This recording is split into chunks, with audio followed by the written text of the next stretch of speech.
उसी के नीचे लिखना कंसीडर, ब्लैक पेन से लिखना कंसीडर, और कंसीडर थोड़ा बड़ा लिखना। अब हम नया एग्जाम्पल लेने चलते हैं, ठीक है? या तुम चाहे एग्जाम्पल नंबर 2 करके लिखो, तुम्हारे ऊपर है। Consider sequence fn, consider sequence fn where, जहां पर fn of x is equal to, ये डिफाइंड है आपका x अपॉन 1 प्लस nx और x greater than r equal to 0। Consider sequence fn of x is equal to x upon 1 plus nx, x greater than r equal to 0। अगर तुमको याद हो तो इसका लिमिट फंक्शन निकाल चुके हैं, कितना f of x is equal to 0, याद आया? लिखना here limit function, here limit function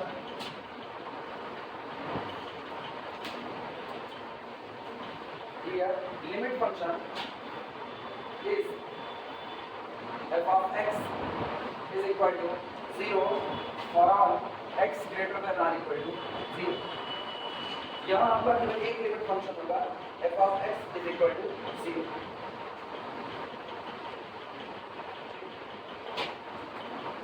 अब एक चीज कर लो, जो आपका fn of x है उसके बारे में अगर बात करें तो सोचो fn of x में x हमेशा या तो पॉजिटिव रहेगा या तो 0 रहेगा, तो इसका मतलब fn of x खुद भी या तो पॉजिटिव रहेगा या तो 0 रहेगा। हाँ या ना?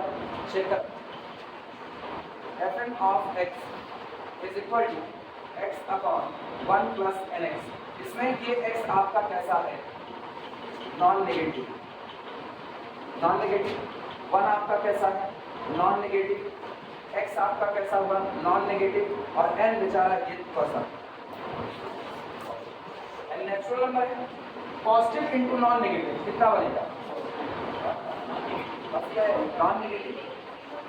हाँ, पॉजिटिव इनटू नॉन नेगेटिव, ये आपका नॉन नेगेटिव है।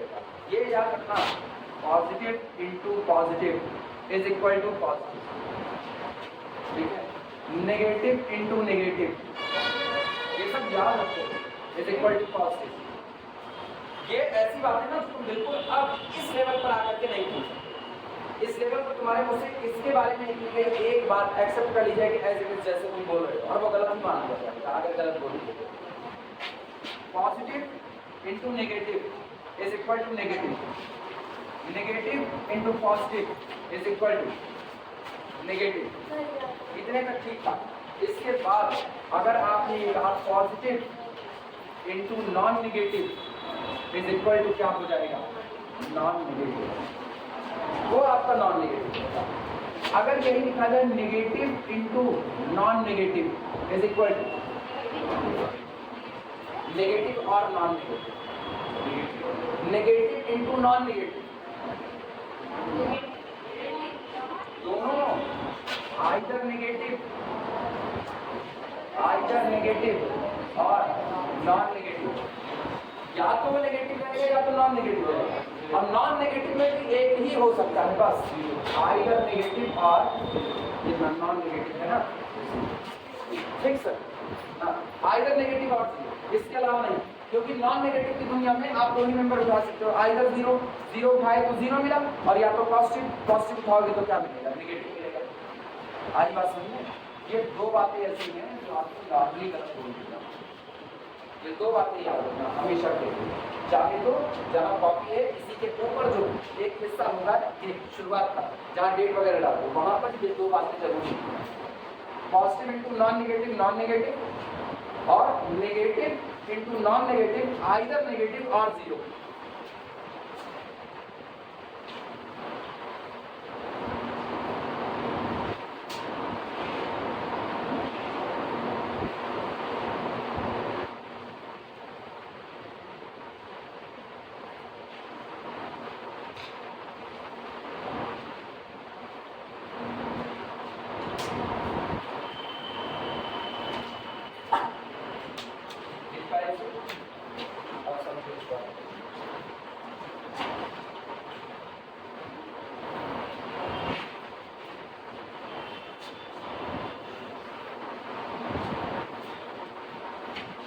जो हमारे पास ये फंक्शन fn ऑफ x है सीक्वेंस का है, fn ऑफ x ये अपना कैसा है, आइदर ग्रेटर देन 0 और इक्वल टू 0 आया ना। और fn ऑफ x मेरे पास है x अपॉन 1 प्लस nx। अब दिमाग चलाना, x अपॉन 1 प्लस nx, आप x में किससे भाग दे रहे हो, 1 प्लस nx से। अगर हम इसको छिपा लें तो केवल कौन नजर आया, nx नजर आया, यानी ये क्वांटिटी कन्फर्मली लेस देन और equal to x upon nx। सही है गलत? और इस x से ये x कैंसिल आउट कर, this is equal to 1 upon आया ना, नोट कर। अब हम एप्सिलॉन डिफरेंशियल लेकर के आने वाले यूनिफॉर्म कन्वर्जन से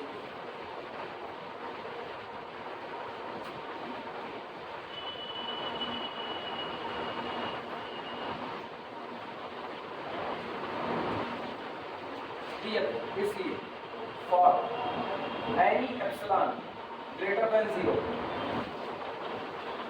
कोई भी एप्सिलॉन आपको दे दिया जाए, फर्क अब नहीं पड़ रहा, whatever be the epsilon, for any epsilon greater than 0, mod of fn of x minus f of x is equal to mod of fn of x। सही है गलत? क्योंकि आपका लिमिट फंक्शन कौन है, 0, तो mod of fn of x minus 0 यानी mod of fn of x। लेकिन आपको पता है fn of x less than or equal to 1 upon n, mod of fn of x less than or equal to 1 upon n। और आपको कहना है mod of fn of x minus fx less than epsilon, तो उसके लिए आप 1 upon n को कह दो लेस देन कितना, epsilon.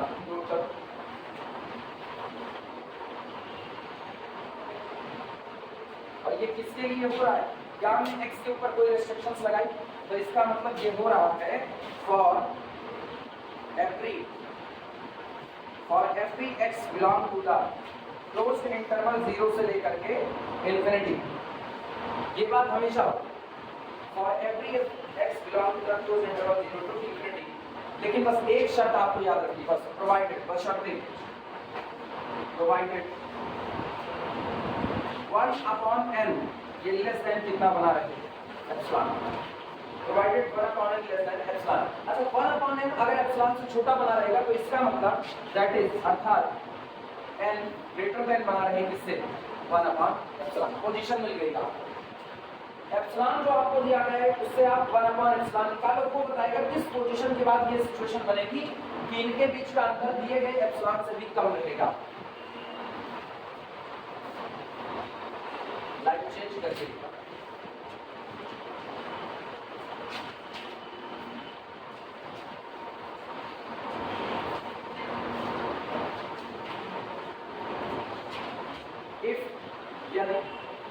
small m is a positive integer, if small m is a positive integer greater than 1 upon epsilon, then अगर small m आप ऐसा पॉजिटिव इंटीजर चुनो जो कि 1 upon epsilon से कैसा रहे, बड़ा रहे, तो हमेशा then the difference between fn of x and fx, limit function fx, is less than epsilon for all n greater than or equal to। तब ये अंतर हमेशा लेस देन एप्सिलॉन बना रहेगा जब आप n से आगे जाओ। नोट कर समझाते हैं। और इस पूरी चर्चा के दौरान x के ऊपर कोई रिस्ट्रिक्शन लग जाए, मींस आगे आप लोग ये बात छोड़ सकते हैं whatever be x belong to closed interval 0 से, इस पूरे क्लोज इंटरवल 0 से लेकर के इन्फिनिटी तक के बीच में आपकी जो मर्जी, जो आपको डोमेन दिया गया ना उसमें आपका x कुछ भी हो मेरे को कोई फर्क नहीं पड़ता, हम केवल काम करेंगे किसको देख करके, एप्सिलॉन को देख करके। अगर आपने उसको एप्सिलॉन घुमाया तो हम इससे निकाल लेंगे 1 अपॉन एप्सिलॉन, जो 1 अपॉन, जैसे अगर कोई हमको घुमा दिया एप्सिलॉन 1/6 तो 1 अपॉन एप्सिलॉन कितना हो जाएगा, 1 upon epsilon is equal to 6। छठे स्टेप के बाद सातवें स्टेप से ऐसी कंडीशन बनेगी कि mod of fn of x minus limit function 0 is conformally less than 1 upon 6 तब whenever n greater than or equal to 6 या greater than or equal to greater than 6। सोचो क्या आप x को देख रहे हैं, मींस मेरा ये जो स्मॉल m आ रहा है वो स्मॉल m केवल किसको देख के आ रहा है, एप्सिलॉन को देख के आ रहा है, वो x को देख ही नहीं रहा। अदरवाइज वो ये कहता, जैसे पिछली बार याद करो जो पहला वाला एग्जांपल कराया था, पहले वाले एग्जांपल में जब हमने एप्सिलॉन को नहीं क्या लिया था, एप्सिलॉन 1/2 लिया था, अगर मेरी याददाश्त सही है, एप्सिलॉन 1/2 लिया था, और x कितना लिए थे 0, x 0 एप्सिलॉन 1/2। तो पहले स्टेप से ही वो सिचुएशन बन गई थी, यानी n इज इक्वल टू वहां पर कितना आया था, पिछले वाले में 1 आया था। फिर हमने बदल दिया, एप्सिलॉन को फिर कितना किया था, एप्सिलॉन नहीं x1 किया, और एप्सिलॉन कितना 1/2 ही था। अच्छा एप्सिलॉन 1/2 हो गया अभी भी, और m इज इक्वल टू हम लोग कितना, sorry x is equal to कितना कर दिए थे 1 कर दिए थे। तब पर भी पहले स्टेप से ही वो सिचुएशन, लेकिन जैसे चेंज किए तो शायद चौथे स्टेप से सिचुएशन या तीसरे से, कहां से बनी, तीसरे से बनी थी ना, हाँ 3/4 की पावर n ऐसा कुछ था ना, तो शायद x इज इक्वल टू कितना लिए थे 3/4। तो चौथे स्टेप से या तीसरे स्टेप से ऐसी सिचुएशन बनी थी कि this quantity less than epsilon. सोचो वहां पर आप किसको बदल रहे थे, x को, और x को बदलने पर कौन बदल रहा था, m बदल रहा था, x को बदलने पर m बदल रहा था, यानी जो आपका m है वो एप्सिलॉन पर तो डिपेंड करेगा, वो x पर भी डिपेंड कर गया था, इसीलिए वो आपका पॉइंट वाइज कन्वर्जेंसी था। लेकिन सोचो इस पूरी चर्चा के दौरान क्या हमने x को फिक्स किया कहीं पर, नहीं था, उसके बावजूद भी ऐसी सिचुएशन बनी। और पता है ये तुम ना देख सकते हो, ये तो थ्योरेटिकली वेरीफाई हुआ, अब हम तुमको इसको करके दिखाते हैं, देखना।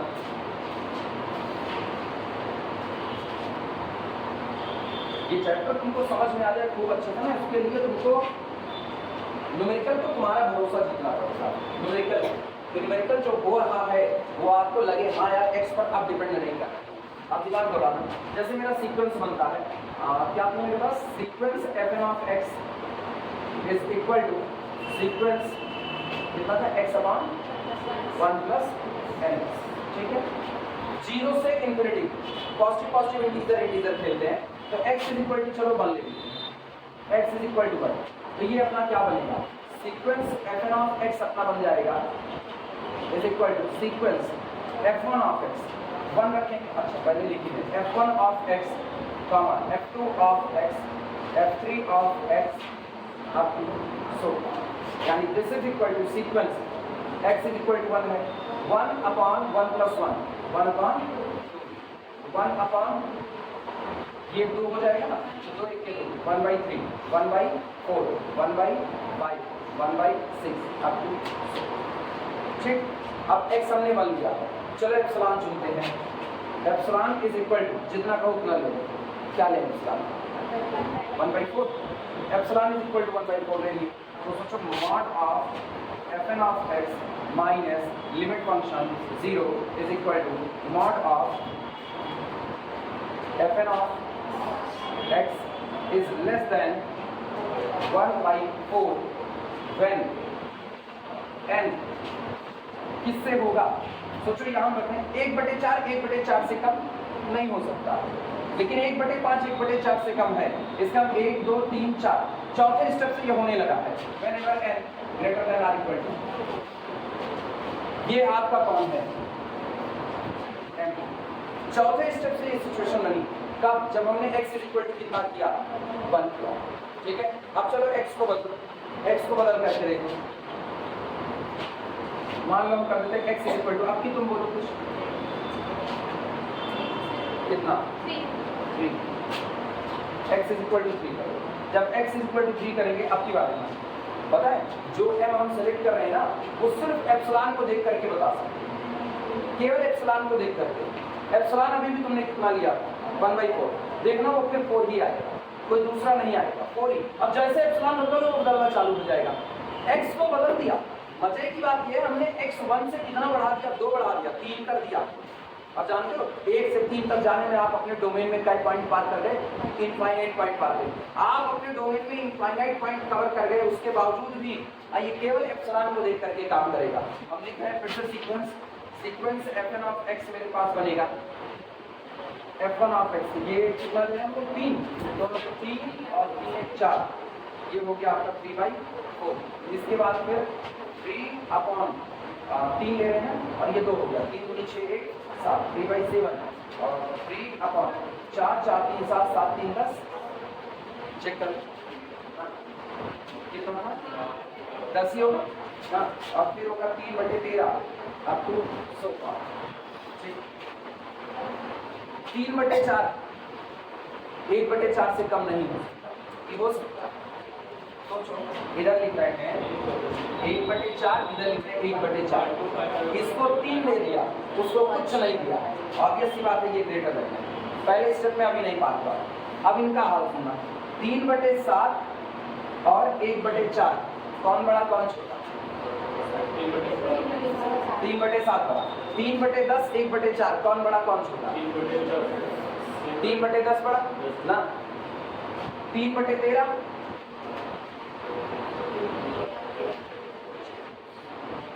3/13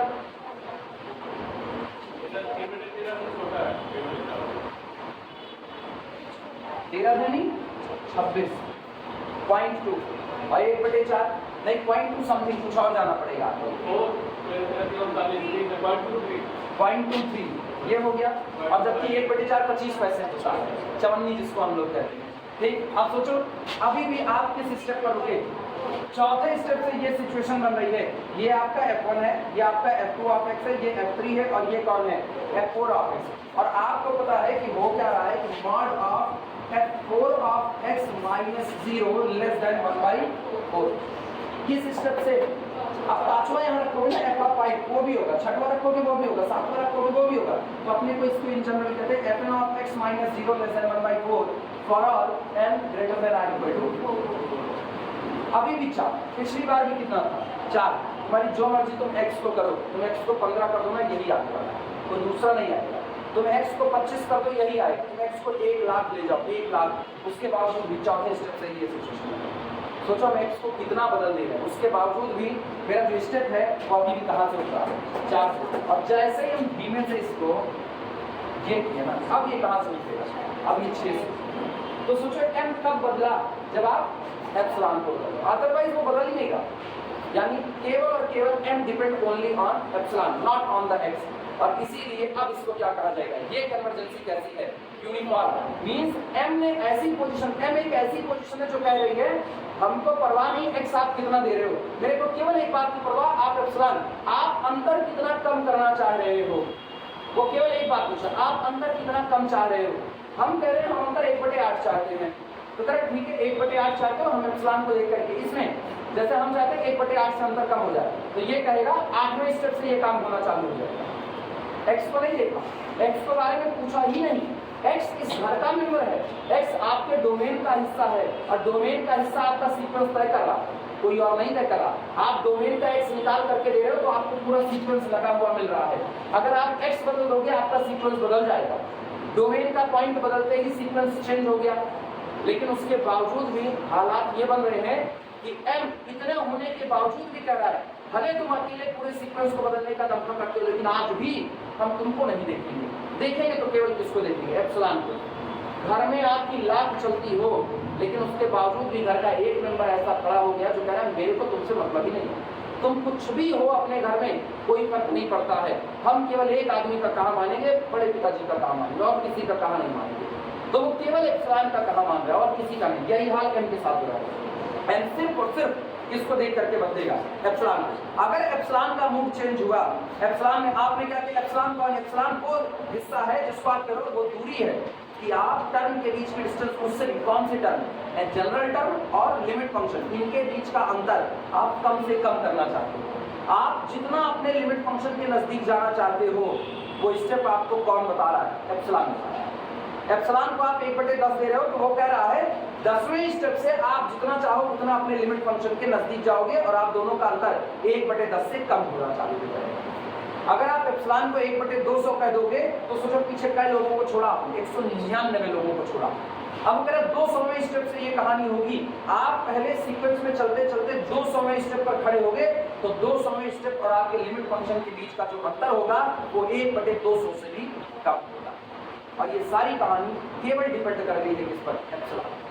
ये x से इसका कोई लेना देना नहीं है। और जब आप x को यूनी उठा करके किनारे कर देते हो ना, तो आपकी जो कन्वर्जेंसी निकल करके आती है वो आपकी यूनिफॉर्म कन्वर्जेंसी। और पता है अगर कोई फंक्शन यूनिफॉर्म कन्वर्जेंस हो गया तो पॉइंट वाइज कन्वर्जेंस को लेकर फिर उसमें कोई अंतर आने वाला है। आई बात समझ में? क्लियर हुई बात ना? अगर किसी कॉपी में पीछे पलट करके कहीं पर इसके एक्सप्लेनेशन में कुछ ऐसा बनाना चाहते हो, एक दो इसके लिए बना सकते हो। और अगर ये रहे कि हमको याद रहेगा तो फिर कोई दिक्कत नहीं, तुम्हारे ऊपर है तुम करना क्या चाहो। बाद में तुम्हें पढ़ना, बाद में तो हम तुमको मिलने वाले नहीं है, बाद में तो हम चले जाएंगे कहीं और, हिमालय चले जाएंगे संन्यास ले लेंगे, तब लिखोगे बिटाए रफली कहीं पर लिख रफली, और यहाँ पर जहाँ पर अभी न्यूमेरिकल किया ना वहाँ पर लिख देना, इसका एक्सप्लेनेशन पीछे देखो, वही लिख देना, पीछे देखो पीछे पीछे आपका। हाँ सुनो ये एक्सप्लेनेशन या इलस्ट्रेशन समझाना,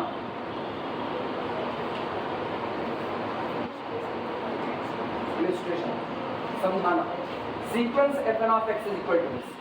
Take x is equal to 1, we get this sequence. ठीक, और epsilon take x is equal to 1 when epsilon is equal to 1 by 4. ये रहा। अब दो के लिए केवल दिखाना है x is equal to 1, x is equal to 3।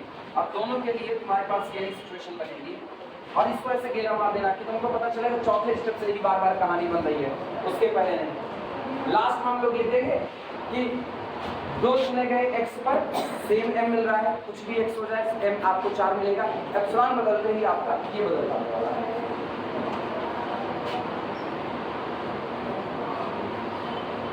अभी कुछ अंतर नजर आया तुमको पॉइंट वाइज और यूनिफॉर्म कन्वर्जेंसी में? पिछला इसीलिए हम जो पहला वाला एग्जांपल उठाए वो पॉइंट वाइज कन्वर्जेंसी है, उसमें जैसे आप x को बदल रहे हो, एप्सिलॉन को बदल रहे हो, तुरंत आपकी पोजीशन चेंज हो रही है, और इसमें कोई फर्क ही नहीं, x कुछ भी हो। यही आना है ये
वो मैसेज किए किताब पर किसी काम से गए, मैसेज किए हैं ग्रुप में ना, अपने को कोई फर्क नहीं पड़ता। इस चैप्टर में गायब होगी, इस चैप्टर का वीडियो भी नहीं देने वाला, कुछ बाद में अपलोड करेंगे जब हम एक चैप्टर और आगे चल रहे होंगे तब कवर करना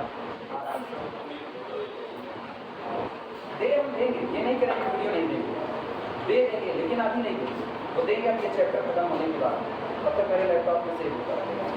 पता है ना ये चैप्टर ही ऐसा है, इसको क्लास में बैठ करके पढ़ लो, इंटरेस्ट आ गया, वीडियो लेक्चर में इंटरेस्ट नहीं आने वाला इसका। हवाई का पूरे रियल एनालिसिस में, पूरे रियल एनालिसिस में सबसे पकाऊ कोई चैप्टर है तो यही यूनिफॉर्म कन्वर्जेंस। स्टूडेंट के लिए, टीचर के लिए नहीं, टीचर के लिए बहुत अच्छा चैप्टर है, टीचर के लिए कॉन्सेप्ट से भरा हुआ है, लेकिन स्टूडेंट इससे थक जाते हैं।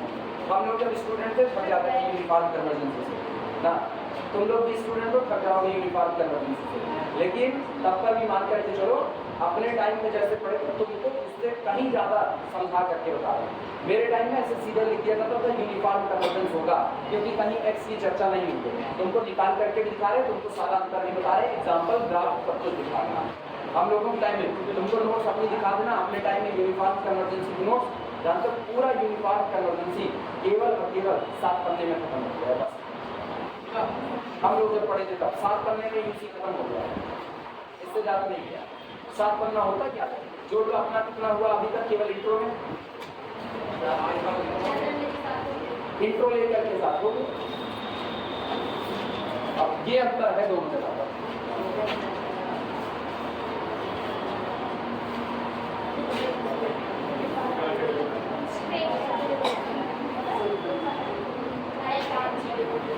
अच्छा न्यूमेरिकल की तरफ लौट करके आप जहाँ न्यूमेरिकल कर रहे थे वहाँ पर, अब वहाँ पर एक लाइन लिखना नीचे ये मतलब क्या कहाँ पर लिखते हैं हम लोग? If small m is a positive integer, whatever be x belong to closed interval 0 to infinity. अब लाइन चेंज करके लिखा here इस पूरी चर्चा में here small m depends only on epsilon. यहाँ पर स्मॉल m केवल और केवल किस पर डिपेंड कर रहा है? एप्सिलॉन पर, not on x belong to our domain closed interval 0 to infinity. So इसलिए b से हम कहते हैं sequence fn is uniformly convergent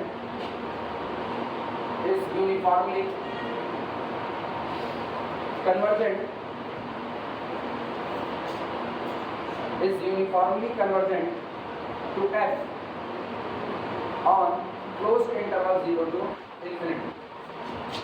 Is uniformly convergent to f on closed interval 0 to infinity.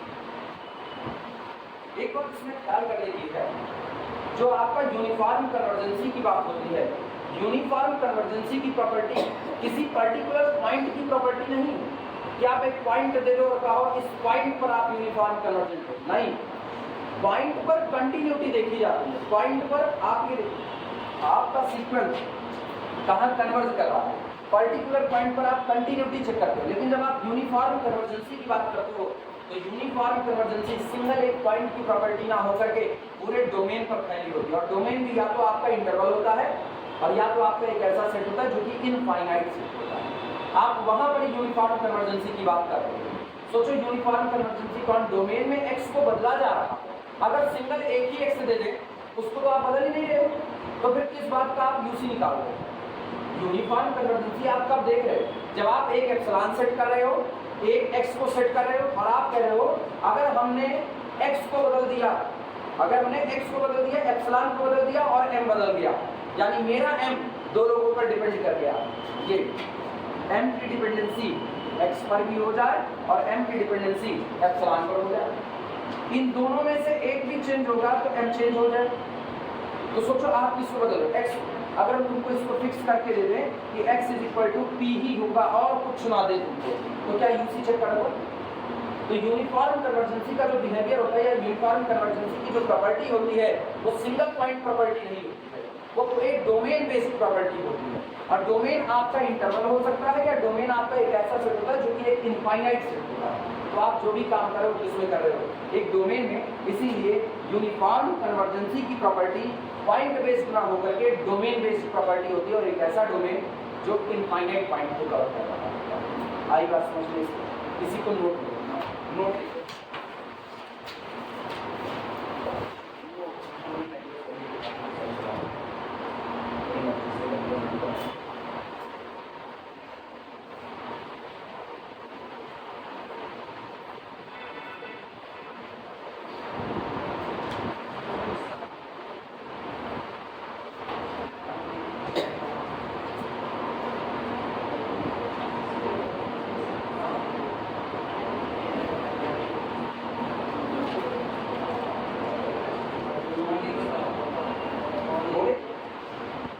लगाओ और इस नोट को घेरा मार देना। वाइवा के लिए बड़ा इंपॉर्टेंट है। वाइवा में कई बार ये सारी चीजें पूछी जाती है, मतलब हम ऑक्सफोर्ड की बात नहीं कर रहे हैं, मान नहीं पूछी जाती होंगी। लिखना uniform convergence is a property, uniform convergence is a property, uniform convergence is a property, uniform convergence is a property associated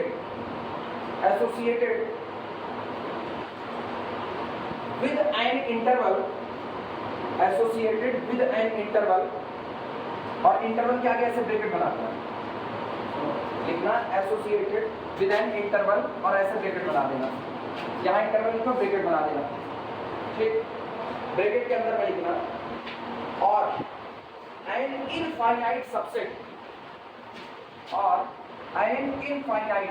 subset capital S infinite subset capital S of R, capital S of real number set R और bracket close. वापस मिला, लिखा गया है uniform convergence is a property associated with an interval. Uniform convergence एक ऐसी property है जो किसी इंटरवल से अटैच्ड होती है। एसोसिएट, जुड़ा होना, एसोसिएटेड का मतलब साथ चलना, साथ साथ चलना। तो जो आपकी यूनिफॉर्म कन्वर्जेंस की प्रॉपर्टी होती है वो किसी इंटरवल से जुड़ी होती है और अथवा an infinite subset capital S of R, या तो रियल नंबर की किसी ऐसे सेट से जुड़ी होती है, यानी आपका डोमेन कैसा होता है, इनफाइनाइट पॉइंट को कवर कर रहा होता है। ब्रैकेट क्लोज एंड ब्रैकेट के बाहर लिखना and not with a single point, and not with a single point, and not with a single point.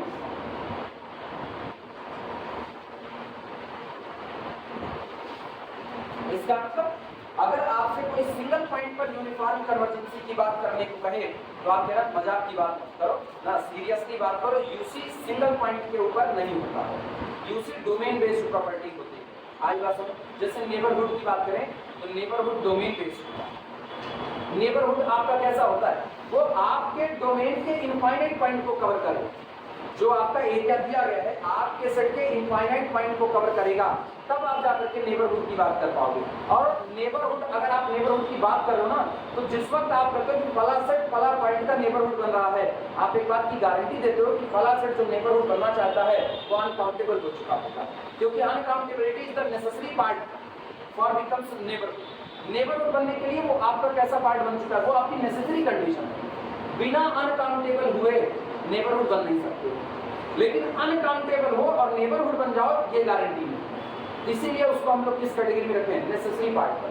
उसी तरीके से यूसी के लिए नेसेसरी क्या है कि डोमेन में कितने पॉइंट आने चाहिए, इनफाइनाइट पॉइंट आने चाहिए। सिंगल पॉइंट के ऊपर ये सारा काम नहीं होने वाला है। आई बात सुनो,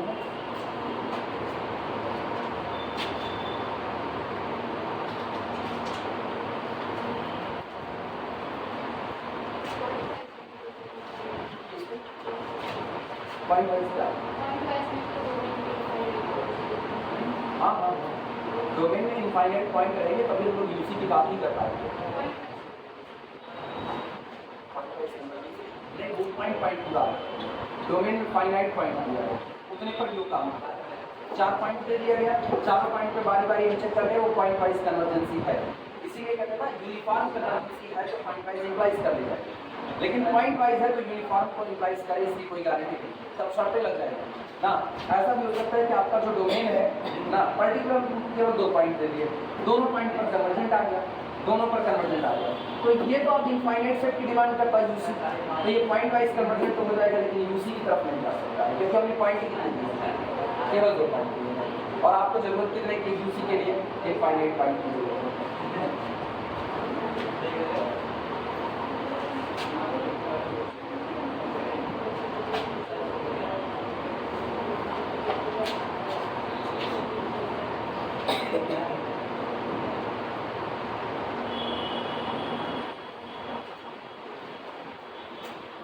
इसके बाद uniform bounded sequence of function, uniform bounded sequence, uniform bounded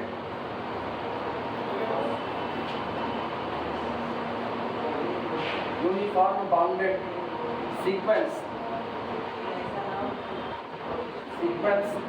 of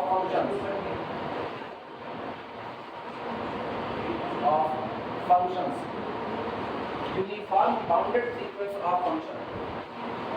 हम लोग नॉर्मली जब नंबर का सीक्वेंस पढ़ रहे थे तो नंबर के सीक्वेंस में भी हम लोग बाउंडेड और लोअर बाउंड अपर बाउंड की बात किए थे।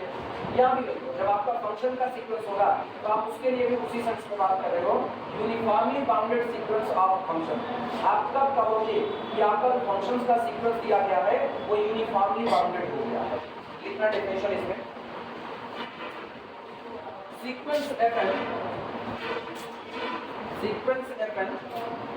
of functions,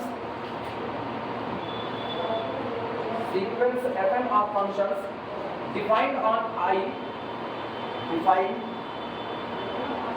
on interval I is said to be uniformly bounded. Is said to be uniformly bounded. Is said to be uniformly bounded on I if यदि there exists, आपका दिया गया function का sequence uniformly bounded sequence कहा जाएगा अगर यहाँ पर केवल और केवल एक पॉजिटिव नंबर कैपिटल के ऐसा एग्जिस्ट कर जाए. If there exist a positive number capital K such that mod of fn of x conversely less than this capital K for all small n belong to the natural number set n and for all small x belong to the domain. Domain में मौजूद किसी भी point के लिए आपके sequence में जो भी फंक्शन बन रहे हैं वो सभी के सभी उस पर्टिकुलर एक ही नंबर कैपिटल के से कैसे हो जाए. तब जैसे मेरे पास जो सीक्वेंस बना वो सीक्वेंस है f1 of x, f2 of x, f3 of x, f4 of x up to so. Yes कहा यह जा रहा है कि इसमें जितने फंक्शन शामिल हैं उन सभी के लिए आप एक ही नंबर खोज सकते, अलग अलग नहीं. ये नहीं कि ये किसी अलग से बाउंड है, ये किसी अलग से, ये किसी अलग से, ऐसा वैसा नहीं. आप केवल एक इंटीजर खोज सको कैपिटल के बस जो अकेले इतनी काबिलियत रखे कि mod of f1 of x less than capital के व्हाटएवर बी डोमेन का कोई भी पॉइंट आए. ये नहीं कि आप डोमेन का पॉइंट बदल दो आपको ये के बदलना पड़ रहा है, ऐसा ना हो. ऐसी सिचुएशन आती है जब आप डोमेन का पॉइंट बदलो. सोचो हम x को रखे डोमेन से, मान लो हमने 1 रखा, 1 रखने पर ये जो भी आपको दिया वो लेस देन 3 हुआ. लेकिन पता चला जब आप x को बदल करके 2 कर दिया तो ये 3 से बड़ा हो गया, तो आपको नया नंबर खोजना है. अब नया नंबर मान लो कौन आया 5, आप फिर x को बदल दिए, फिर आपको नया नंबर खोजना है. ये सारी सिचुएशन ना बने. सिचुएशन ये बने whatever be the x we get a unique personality, unique number capital K such that mod of f1 of x less than 2. इसी तरीके से यही के काम करे किसके लिए, दूसरे वाले फंक्शन के लिए, यानी mod of f2 of x also less than capital K, mod of f3 of x also less than capital K. यहीं पर आती अगर ये बातें होल्ड नहीं हो रही ना तो ये पॉइंट वाइज बाउंडेडनेस आ जाएगी. पर्टिकुलर पॉइंट पर ये लोग बाउंड हो जा रहे हैं लेकिन आप एक यूनिक नंबर नहीं खोज पा रहे कि आप सब पॉइंट से नीचे रख सकें. ये दिक्कतें आती हैं. तो यहाँ से एक बनता है पॉइंट वाइज बाउंडेडनेस और एक बनता है यूनिफॉर्म बाउंडेडनेस. और हम लोग केवल यूनिफॉर्म लिख करके पॉइंट वाइज का जान लेते हैं पॉइंट वाइज कैसे होना है, क्योंकि अभी हम लोग पॉइंट वाइज और यूनिफॉर्म कन्वर्जेंसी को देख चुके हैं कैसे डील हो रहा है. जब आप x पर डिपेंड करने लगोगे उस वक्त आप पॉइंट डिपेंड, ये आपका पॉइंट वाइज हो जाता है. और जब आप करो फ्री फ्रॉम x, आपको कोई दिक्कत नहीं है, x चाहे जो भी हो काम हमेशा कौन करेगा कैपिटल की. यहाँ तो एप्सिलॉन की भी बात नहीं. आप केवल एक नंबर ऐसा खोज सको whatever be the x but every functions confirmly less then capital K. Her function की जो भी वैल्यू किसी भी x पर आए वो कैपिटल K से कैसी बनी रहे, कम बनी रहे, तो आप कहोगे कि आपका पूरा का पूरा जो सीक्वेंस है वो कैसा बाउंडेड हो सकता है, यूनिफॉर्म बाउंडेड. यूनिफॉर्म एक ऐसी बात ना जो आप करो पूरी सोसाइटी इस बात को मान ले. ये पूरी सोसाइटी अपने आप को कह रही है हम में से किसी की भी हैसियत कभी भी कैपिटल K से आगे नहीं बढ़ सकती है. x पूरे डोमेन में कहीं कुछ भी ले लिया जाए, पूरे डोमेन में कुछ भी ले लिया जाए, घर का एक मेंबर ऐसा निकल आए जो वो ये कह रहा है कि मेरी बात को कोई टाल नहीं रहा, सारे लोग उसकी बात मान रहे हैं, चाहे वो किसी मेंबर को ये कहे मुझको तुम्हारी सूरत पसंद नहीं आ रही, इसी समय पंखे से लटक करके जान दो, और वो दे देगा. अरे तुम पंखा मत देखो, हम किसी कहने नहीं जा रहे ना तुम लोग मान रहे हो, यूनिफॉर्मनेस की बात नहीं यहाँ पर. तो अच्छा दूसरी बात ना, तुम लोगों को मार करके यहाँ भूत की तरह टहलवाएंगे, थोड़ी 3rd ईयर पास करो निकल जाओगे, नहीं कहीं आत्मा भटकेगी, हम लोग इसी कमरे में पढ़ाएंगे, तुम लोग हमको मारो एकदम तंग करके रख दोगे. और जब म्यूजिक चैप्टर चलेगा यही थे पंखे टांगे, पंखों का हिलने लगाएगा ना. मुझे पता तरीके ऐसा आ रहा है और कुछ नहीं. ये सोच रहे होंगे गेम्स की तरह हर सिचुएशन में हम आगे ही क्यों आता है. सुनो कुल मिलाकर के आपको एक ऐसा नंबर कैपिटल के की तलाश करनी है कि वो नंबर अकेले ये काबिलियत रखे। क्या ये सारे दूसरी तरफ से आप बात करो, अगर आप के की पॉइंट ऑफ व्यू से बात करो तो के की हैसियत इतनी हो कि डोमेन का कोई भी पॉइंट लगा दो ये लोग के को पार नहीं कर पाएंगे। ये के की तरफ से बात है, इनकी तरफ से बात करो, ये सारे लोग इतने सीधे हैं कि ये लोग कह रहे डोमेन का कोई भी पॉइंट लाइए, हम में से किसी की भी वैल्यू डोमेन के किसी भी पॉइंट पर कैपिटल के से ऊपर जाने वाली नहीं। तब आप ऐसी कन्वर्जेंस ऐसे बाउंडेडनेस को आप क्या कहते हो, यूनिफॉर्म बाउंडेड। और अगर आपका यूनिफॉर्म बाउंडेड नहीं है तो आप ऐसे के की तलाश नहीं कर पाओगे। आप जैसे कोई के सोचोगे ना वैसे ही इन्हीं में से कोई फंक्शन ऐसा तैयार हो जाएगा जो कहेगा सुनो सुनो डोमेन का ये वाला पॉइंट लोगे तो मेरी वैल्यू इस के से बड़ी होगी। फिर आप अगला के लाओगे कहोगे अच्छा इससे बड़ी जाएगी तो इससे बड़ी तो नहीं होगी ना। तो जैसे आप अगला के लाओगे इनको बांधने के लिए, मान लो तुमने x = डोमेन में 5 लिया और डोमेन में 5 लेने पर इसकी जो टॉप मोस्ट वैल्यू जा रही थी वो केवल 9 जा रही थी टॉप मोस्ट वैल्यू। तो mod of f3 of x less than 10 ये हो। तो अब आप कहे कि अच्छा ठीक है इसका मतलब सबके लिए ये बात बोल दे, चलो 10 को लेकर के सोचते हैं, लेकिन उसी दौरान ये कहे सुनो इसी 5 पर हम अपनी वैल्यू क्या देते हैं 12। अब सोचो अब आपको 10 से काम नहीं चला, क्यों? क्योंकि आपको सबको बांधना है। अब आपको 12 की तरफ आना है, लेकिन 12 लेने जाओगे अगला कोई खड़ा हो जाएगा, वो कहेगा हम 12 से छोटे होने वाले नहीं हैं।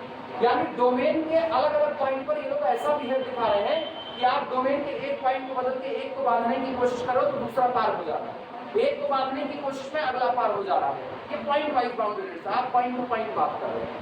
और जबकि यूनिफॉर्म में क्या होता है, यूनिफॉर्म में आप लोग एक्स की तरफ देखते ही नहीं, whatever be that we get a number capital K such that every member of our sequence, अब हम इसको मेंबर बोल सकते हैं, every member of our sequence confirmably less than capital K, तब आप इसकी बाउंडेडनेस को क्या करोगे, यूनिफॉर्म बाउंडेडनेस। क्लियर हुई बात? चलो बाद में एग्जांपल उठाते हैं, अभी तो एग्जांपल उठाते थोड़ी दिखा रहे हैं, फिर एग्जांपल उठाएंगे।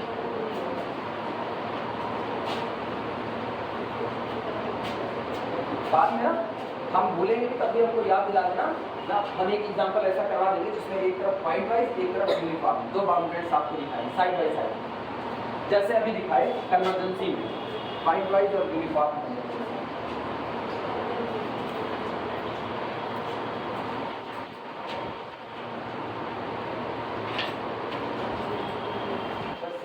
चाहे तो एक एग्जांपल में यूनिफॉर्म बाउंडेड्स का आप दे सकते हैं, साइन या sine x uniform bounded mod of sine x less than or equal to, मेरे को एक्स को देखना ही कहाँ है, हाँ या ना, साइन का ग्राफ देखो, बेचारा कभी भी लाख कोशिश कर ले +1 के ऊपर जा ही नहीं सकता। अपने लोग डिफिनेशन किस पे लिखे हैं, mod of fn of x less than capital K। जब आप इस मॉड को हटाओगे तो fn of x less than K but greater than -K। और साइन का ग्राफ तुम जरा देखो, +1 -1 से आगे नहीं जा सकता, व्हाटएवर भी x। आप डोमेन जो मर्जी वो आप डोमेन बना लो, आपकी मर्जी, आप डोमेन 0 से लेकर के पाई बना लो, तुम्हारी मर्जी 0 से लेकर के π/2 बना लो, तुम्हारी मर्जी 0 से लेकर के 2π बना लो, 4π ये कितना होगा, ये 2π होगा, नहीं पाई रहेगा, ये पाई रहेगा और ये कितना 2π, ठीक। जो मर्जी वो आप डोमेन बना लो, लेकिन कभी भी व्हाटएवर भी x mod of sin x always less than कितना बचेगा, क्लियर हुआ? इसको कहते हैं यूनिफॉर्म बाउंडेड। एक नंबर ऐसा आपने तलाश कर लिया कि वो उसके अंदर ही रहेगा। e⁻x से फंक्शन बनाओगे वो आपका यूनिफॉर्म बाउंडेड नहीं रहेगा। e⁻x का फंक्शन बहुत तेजी से भागता है, 5 पावर इसी से लोअर बाउंड पर तो आपको मिल जाएगा, लेकिन अपर बाउंड पर आप इसको बांध नहीं सकते, तो यहाँ पर आपको यूनिफॉर्म बाउंडेडनेस नहीं मिलेगी ना। जबकि यहाँ पर डोमेन आपका कुछ भी हो जाए, कुछ भी डोमेन हो जाए, लेकिन आपको कोई फर्क नहीं पड़ता। डोमेन का अगर इतना हिस्सा डोमेन लोगे तब भी +1 से ऊपर नहीं जाएगा, ये डोमेन लोगे +1 के ऊपर नहीं जाएगा, ये वाला डोमेन ले लोगे तब भी +1 के ऊपर नहीं जाएगा। इसको बोलते हैं यूनिफॉर्म। यही लगा दो एग्जाम्पल पे, एक एग्जाम्पल तो यही लिख दो पहले,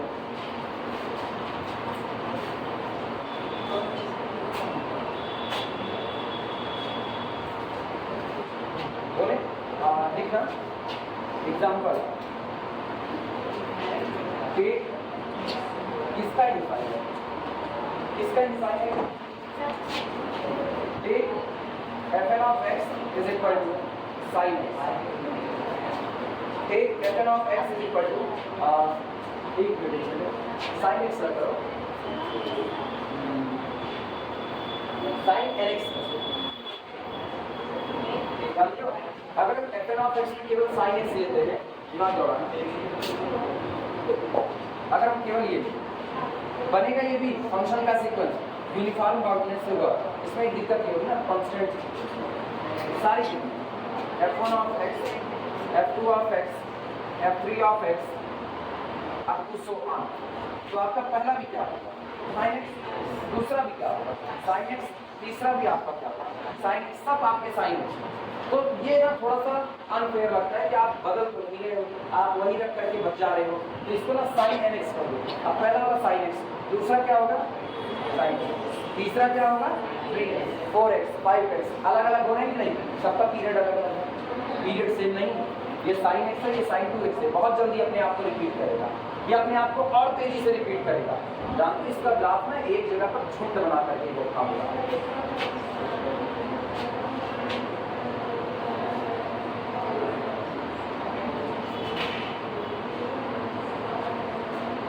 ऐसा क्या जब sin 2x होगा ना वो अपने आप को इससे तेजी से रिपीट करेगा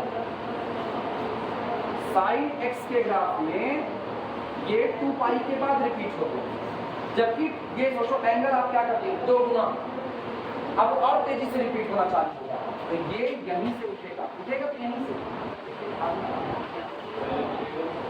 बहुत तेजी फिर ऐसे sin 3x वाला फिर sin 4x वाला ये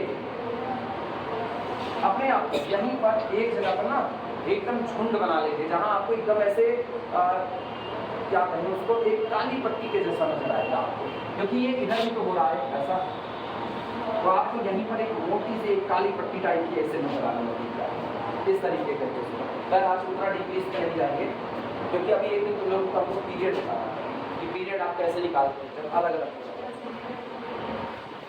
तो ये sin nx कर दो अच्छा तुम तो sin nx कर दोगे तब पर भी बंधे रहोगे किसके बीच में +1 से -1 के बीच में यानी आपका जो कैपिटल के होगा पॉजिटिव नंबर वो कौन होगा +1 होगा लिखना है इसी बात को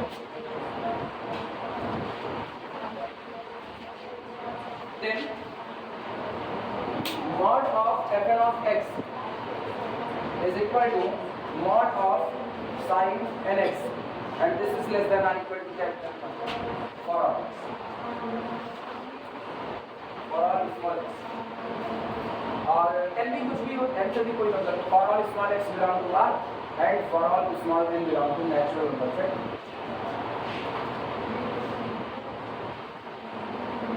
last line में लिखी ना sequence fn is uniformly bounded on R this implies that sequence fn of x is uniformly bounded on real number set R ये आपका अपने डोमेन पर पूरी तरह से कैसे हो गया यूनिफॉर्मली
नॉन यूनिफॉर्म कन्वर्जेंस।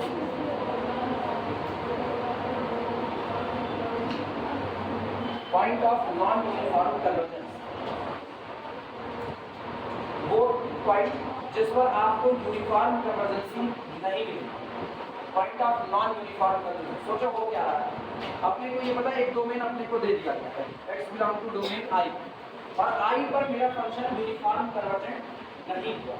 तो इसका मतलब कोई ना कोई पॉइंट ऐसा हमको मिला होगा, कोई ना कोई x ऐसा मिला होगा कि जब हम m की तलाश कर रहे होंगे तो वो m इस x को देख करके बदल गया होगा। अगर आपका m x पर और एप्सिलॉन पर दोनों पर डिपेंड करे तो आप पॉइंट वाइज कन्वर्जेंसी करो, और अगर वो केवल एप्सिलॉन पर डिपेंड करे तो आप कैसे यूनिफॉर्म कन्वर्जेंसी। हम करें पॉइंट ऑफ नॉन यूनिफॉर्म कन्वर्जेंसी, मतलब एक ऐसा पॉइंट जिस पर यूनिफॉर्म कन्वर्जेंसी नहीं मिल सकती। एक ऐसा पॉइंट जिस पर वो है डोमेन बेस्ड प्रॉपर्टी, लेकिन डोमेन में एक पॉइंट पैदा हो रहा है जो आपके फंक्शन को या आपके सीक्वेंस को यूनिफॉर्म कन्वर्जेंस होने से रोक रहा है। उसी पॉइंट की तलाश करते हैं। यानी मुझको पूरे डोमेन में कोई ऐसा पॉइंट मिल जाए, जैसे एक एग्जांपल के तौर पे x टू दी पावर है, इसमें हम ले लें 0 से लेकर के ये पॉइंट, अगर हम इसमें 1 पर जाए ना तो 1 पर ऐसी सिचुएशन बनेगी जब मुझको नॉन यूनिफॉर्म कन्वर्जेंसी का पॉइंट करना होगा। क्यों? क्योंकि अगर हम क्लोज इंटरवल 0 से 1 पर रहें, क्लोज टू ओपन 0 से 1 पर, तो सोचो x to the power n का जो अपना सीक्वेंस बन रहा होगा वो 0 पर कन्वर्ट कर रहा है, सारे 0 पर कन्वर्ट, एक ही लिमिट फंक्शन आपके पास है। लेकिन जैसे आप x इक्वल टू 1 पुट करोगे तो x to the power n का अब जो सीक्वेंस बन रहा होगा वो किस पर कन्वर्ट करेगा? 1 पर। मींस ये पॉइंट आपको गड़बड़ है। अगर ये भी 0 पर कन्वर्ट कर रहा होता इसके लिए भी तो मेरे पास रास्ता होता, अब हम जाते एप्सिलॉन वगैरह खोजने, लेकिन अब तो साफ पता है, अब तो आप एप्सिलॉन कुछ भी दे दोगे, 1/4 दे दो, आप एप्सिलॉन 1/6 दे दो, हर बार ये 1 आपको डिस्टर्ब करेगा, ये 1 आपके लिए x की वैल्यू को चेंज कर रहा होगा और उसी के अकॉर्डिंग इसको बदल रहा होगा, m को बदल रहा होगा। तो इसीलिए x to the power m में ये जो लास्ट वाला पॉइंट 1 बनेगा आपके डोमेन का, वो आपका point of non uniform convergence है। समझ में आई बात? एक ऐसा पॉइंट जो अकेले इतना रकम रखता है कि पूरे सीक्वेंस को, जो आपका सीक्वेंस ऑफ फंक्शन है उसको यूनिफॉर्म कन्वर्जेंट होने से रोकता है। डोमेन बेस्ड प्रॉपर्टी जो होती है ना, उनके साथ एक बड़ी तगड़ी खामी जुड़ी होती है। जैसे एक पूरा परिवार है, परिवार आपका डोमेन है, परिवार के साथ एक बड़ी खामी जुड़ी होती है। अगर आप कोई काम करना चाहते हो और उस काम में सारे परिवार की सहमति जरूरी है, तो परिवार का अगर एक मेंबर भी आपको अपोज कर दिया तो आप वो काम नहीं कर पाओगे। ये सबसे बड़ी खामी होती है डोमेन बेस्ड प्रॉपर्टी। और यूनिफॉर्म कन्वर्जेंसी कौन सी प्रॉपर्टी है? डोमेन बेस्ड प्रॉपर्टी है।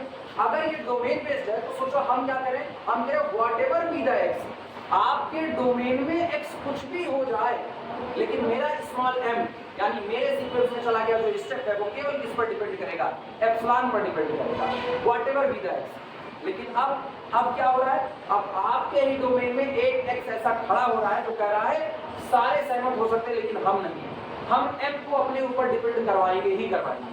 तो इसका मतलब पूरे डोमेन में आप यूनिफॉर्म कन्वर्जेंसी फेल नहीं किया, डोमेन में से एक पॉइंट के होने की वजह से आपकी यूनिफॉर्म कन्वर्जेंसी नहीं आ रही है। तो ये एक पॉइंट आपका क्या कहलाएगा? Point of non uniform convergence कहलाएगा। समझ में आई की बात है? लिखना है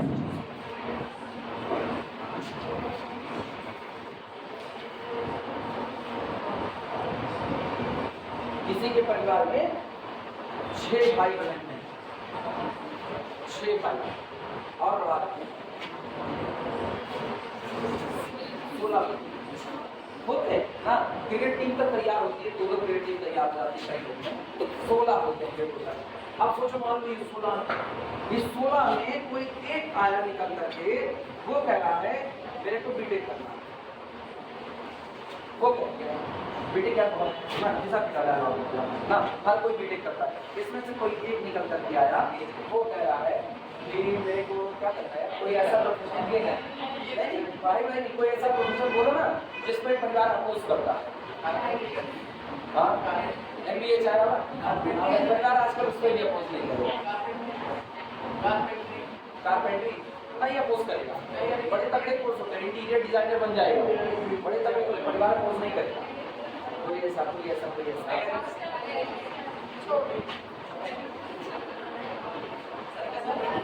मेरे को सर्कस दिखाना, एक बंदर है ना, नहीं लोग नहीं मानते ना, सर्कस में आप क्या करोगे, जादू करोगे, क्या बनोगे ना, कुछ भी।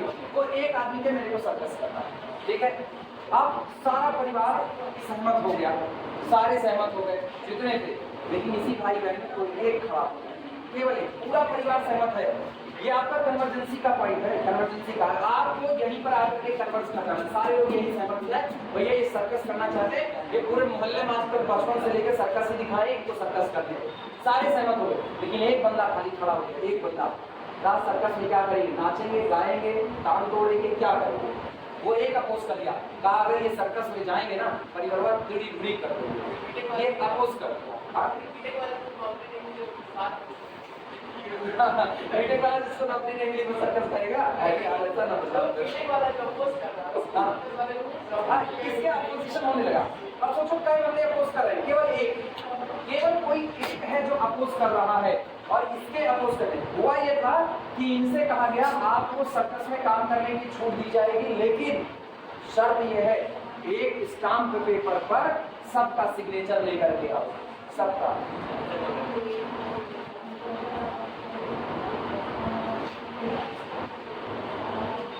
याद आया कुछ? नहीं याद आया?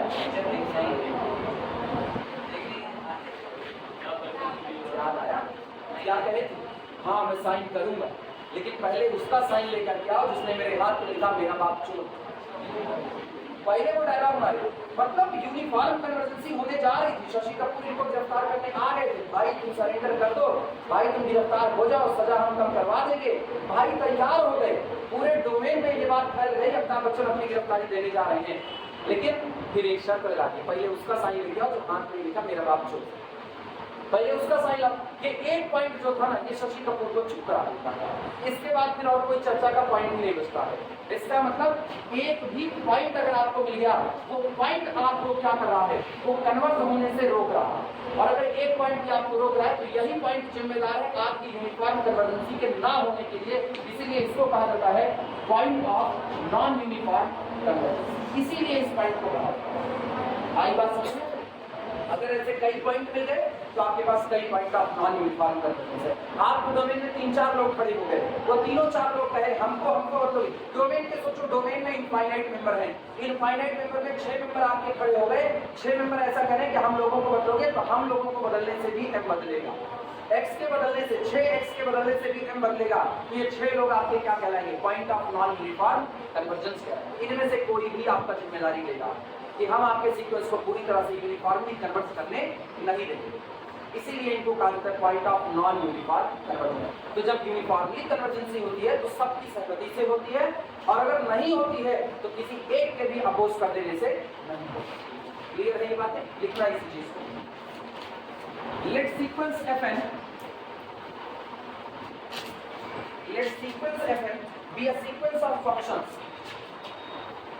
let sequence fn be a sequence of functions, be a sequence of functions, be a sequence of functions defined on I, defined on interval I, hit full stop.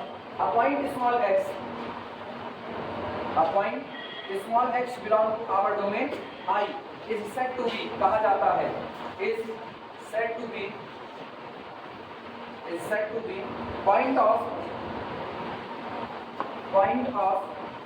non-uniform convergence, non-uniform convergence, point of non-uniform convergence if यदि sequence fn does not converge uniformly, does not converge uniformly, does not converge uniformly in any NVD, however small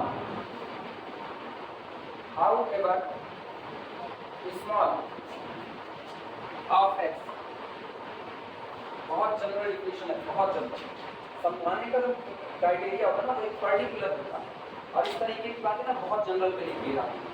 कुछ call आ रही क्या बच्चे? Call आ रही क्या? नहीं, चल पहले जैसे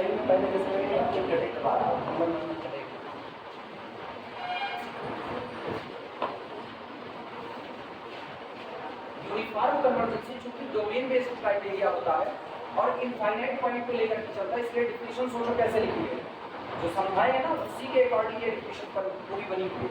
ये कह रहे हैं कि अगर आपका डोमेन दिया गया, जैसे मान लो ये मेरा डोमेन है, मान लीजिए डोमेन है, इस डोमेन में मेरा फंक्शन यूनिफॉर्म कन्वर्जेंस होना चाहता है, लेकिन इसी डोमेन में मुझको कोई एक पॉइंट मिल गया x0, एक पॉइंट आपको मिल गया, जिस पॉइंट पर आपका फंक्शन अब यूनिफॉर्म कन्वर्जेंस नहीं हो सकता, यानी ये पॉइंट कह रहा है कि हम अकेले ये काबिलियत रखते हैं कि अगर आप हमको चुनोगे तो हम m को अपने ऊपर डिपेंड करवा लेंगे। लेकिन जानते हो उस दौरान क्या बात होगी? उस दौरान एक बात ये होगी, अगर इसने काबिलियत रखी तो ये एक बार एक लोग काबिलियत नहीं रखेंगे, इनफाइनाइट लोग ये काबिलियत रखेंगे, और इसका जो नेबरहुड होगा ना, उस नेबरहुड में आप उस नेबरहुड को कितना भी छोटा कर दो, उस नेबरहुड में हर बार आपको ऐसा पॉइंट मिलेगा जो आपको यूनिफॉर्म कन्वर्जेंस होने से रोका। मतलब किसी एक पॉइंट पे point of non uniform convergence बनने से आपके पास कितने point of non uniform convergence हो जाएंगे? इनफाइनाइट। साफ सुथरा कैसे लिखा? A point small x is said to be point of non-uniform convergence if sequence fn does not converge uniformly in any NBD of x।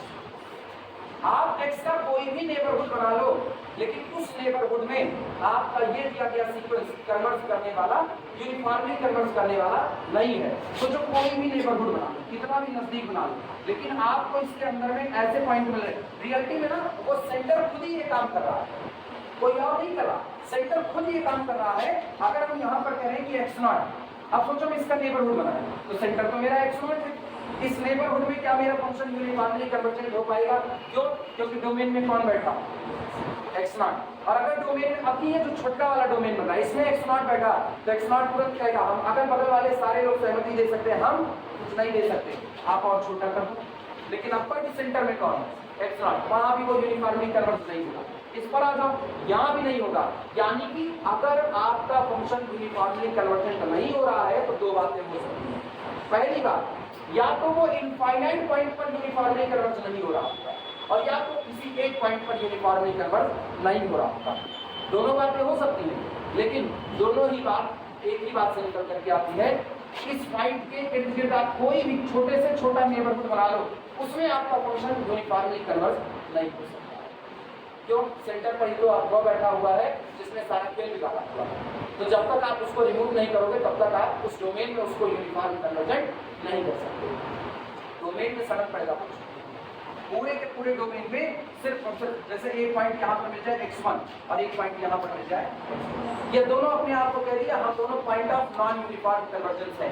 इसका मतलब तय हो गया है, आप कितना भी छोटे से छोटा टुकड़ा यहाँ पर तैयार करते जाओ और आप सोचो कि ये जो छोटा टुकड़ा है अब इसमें यूनिफॉर्मली कन्वर्जेंट हो जाएगा, नहीं, बाहर वाला जो निकल गया इस पे हो सकता है, इधर जो निकल गया उस पे हो सकता है, लेकिन आप अंदर वाले पर आओगे जैसे ना फिर फेल कर जाएगा। इस बात को समझ पा रहे कि नहीं? हम यहाँ पर x0 को रखते हैं, क्या अब सोचो हमने ये नेबरहुड, क्या इस नेबरहुड के हर पॉइंट पर आपका फंक्शन नॉन यूनिफॉर्म होगा? क्या हर पॉइंट पर नॉन यूनिफॉर्म कन्वर्जेंस होगा? नहीं। हो सकता है कि वो यहाँ पर यूनिफॉर्मली कन्वर्जेंट हो, इधर के सारे पॉइंट पर यूनिफॉर्मली कन्वर्जेंट हो, तो सारे पॉइंट पर यूनिफॉर्मली कन्वर्जेंट होगा, लेकिन x0 पर नहीं होगा। तो जैसे आप अगला नेबरहुड बनाओगे, बाहर जो छूट गए वो आपके सही सलामत है, उधर वो यूनिफॉर्मली कन्वर्जेंट है, लेकिन जैसे अंदर आए फिर सेंटर पर कहो x0, फिर वो नहीं, आप और अंदर आओगे फिर कैसा x0, फिर नहीं होने वाला। तो या तो आपका फंक्शन इनफाइनाइटली मैनी पॉइंट पर यूनिफॉर्म कन्वर्जेंस नहीं होगा, और या तो ये ऐसा पॉइंट मिल जाएगा जिसका, और जनरली हम लोग यही लिखते हैं, जनरल डेफिनेशन यही है कि we get a point x0 such that in any neighborhood of x0 our function never be uniform convergence। Any neighbourhood of epsilon, जो मर्जी आप वो नेबरहुड बना लो, एप्सिलॉन को आप एप्सिलॉन करो, epsilon bye 2, epsilon bye 3, epsilon bye 4, कितनी मर्जी आप रेडियस को छोटी करते चले जाओ, लेकिन जो आपका नया नेबरहुड बन रहा है उसमें आपका फंक्शन यूनिफॉर्म कन्वर्जेंट नहीं होगा। तब ये जो आपका सेंटर निकल करके आया ना, यही सेंटर मुख्य बन जाएगा और यही कहेगा हम ही वो है जिसकी वजह से ये नॉन यूनिफॉर्म कन्वर्जेंसी एग्जिस्ट कर रही है। क्लियर हुई बात? एग्जांपल में वही लिख लो यार, जो अभी हम लोग कौन सा देखे थे, भूल गए, कौन सा देखे थे? नहीं, फंक्शन क्या है?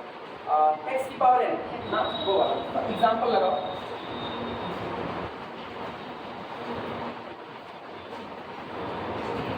एग्जांपल दिमाग में बैठाए रखना, गारंटी मत देना कि इनफाइनाइट पॉइंट पर नहीं होगा। सेंटर ही सबसे पहले जिम्मेदार है। इधर कॉल करना, ये आपका इंटरवल है 0 से लेकर के 1 तक, ठीक?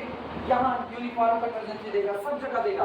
जैसे आप 1 को चुनोगे ना, ये कॉल करो, इन पर है, बस खाली कहाँ नहीं है, 1 पर वो बदल रहा है। अच्छा, और छोटा अंदर वाले पर है लेकिन किस पर नहीं बदल, एक ही पॉइंट आपको मिल रहा, इनफाइनाइट नहीं मिल रहे हैं।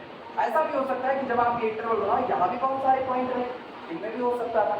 तो ये हो सकता है कि वो सिंगल पॉइंट आपको मिले, और ऐसा भी हो सकता है आपको कितने मिल जाए, इनफाइनाइट। कितना एग्जांपल है, fn of x is equal to x to the power n, where यहाँ पर x belong to closed interval 0 to 1।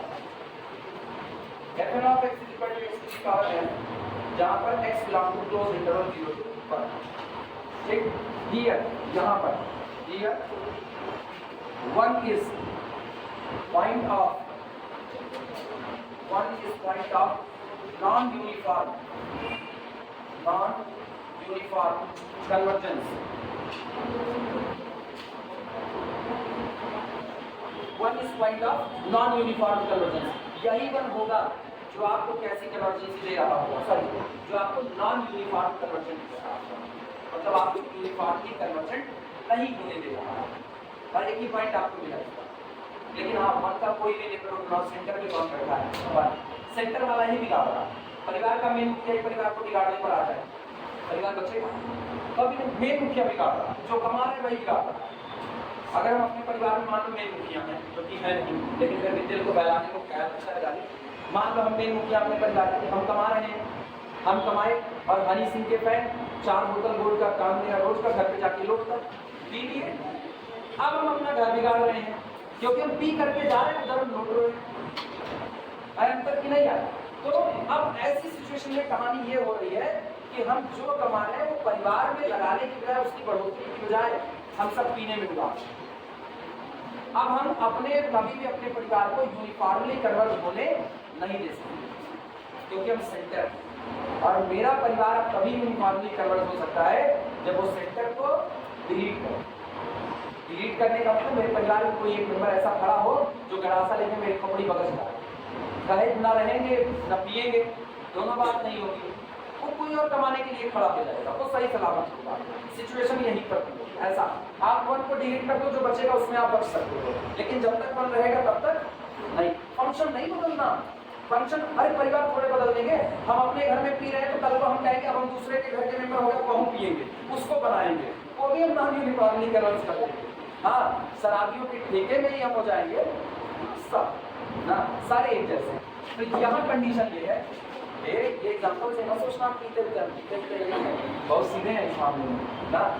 सही में मेरे को ना मतलब एक क्या सुपारी का खाने का नशा नहीं है, ये अपना क्लैरिफिकेशन देना पड़ता है यार। नहीं तुम लोग सोचो अरे सब्जी रात को पी करके लौटते होंगे, हनी सिंह के फैन है, हनी सिंह के फैन नहीं, अपने टोनी कक्कड़ के भी फैन है, दोनों के। एग्जाम्पल लेते हैं दोनों ऐसे ये 1 को डिलीट कर, 1 को डिलीट करते बाकी आपके पास जो बचा हम इधर ओपन लगा दिए। फंक्शन बदलने की आपको रिक्वायरमेंट नहीं, अभी आप बच सकते हो, अभी आपको दिक्कत नहीं है। लेकिन जैसे आप इसको लेकर के आओगे तुरंत, और कहा भी यही जाता है परिवार जितने लोगों से सही सलामत चल रहा होता है, सही सलामत चल रहा, तो उनसे वो सही सलामत चलेगा। एक्स्ट्रा मेंबर उसमें मर्ज होगा, गड़बड़ी आने के चांस है, होगा कन्फर्मली गड़बड़ ये नहीं कहा जा सकता है। एक परिवार बहुत अच्छा चल रहा है, बहुत अच्छा चल रहा है। हम लोगों के बचपन में कहानी सुनाई जाती थी, तुम लोग भी जान लो कहानी। उस घर में क्या था, वो घर थोड़ा गरीब लोगों का घर था। उसमें शादी होती है, एक नई बहू आती है। नई बहू आती है तो उन लोगों का ये होता है कि मांग करके लाते थे, उसके बाद खाना पीना बनता था, तभी काम हो पाता था।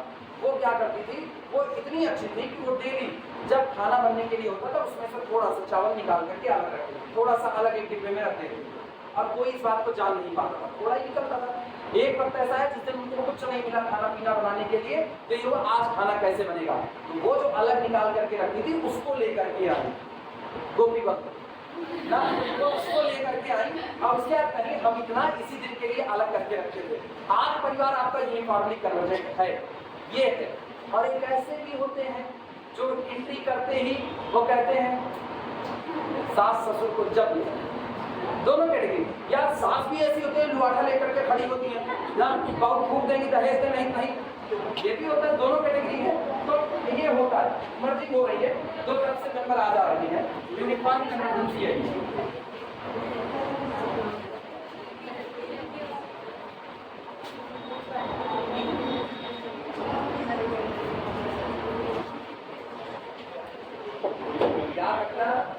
बहू का ये कैटेगरी को भी होता है, तो ये कहता है मीठा पूरा सांस का गाड़ी छोड़ा जात कैटेगरी को भी होता है। पासी क्राइटेरिया, इसकी हेडिंग डाल करके छोड़ना, पासी क्राइटेरिया।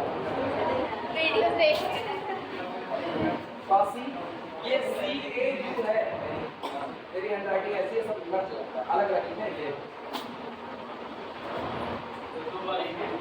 नहीं, दो बार नहीं यार, एक बार तुम सही कॉपी करो। पासी क्राइटेरिया एक वीडियो है मेरे पास, कॉपी करो कौन सा, वो तो हम पासी क्राइटेरिया, क्राइटेरिया नहीं क्राइटेरिया होना चाहिए, क्राइटेरिया होना चाहिए।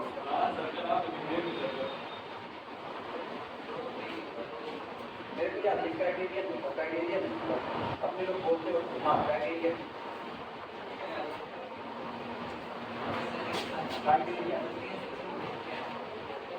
और यूनिफॉर्म कन्वर्जेंस और uniform convergence classes criteria for uniform convergence.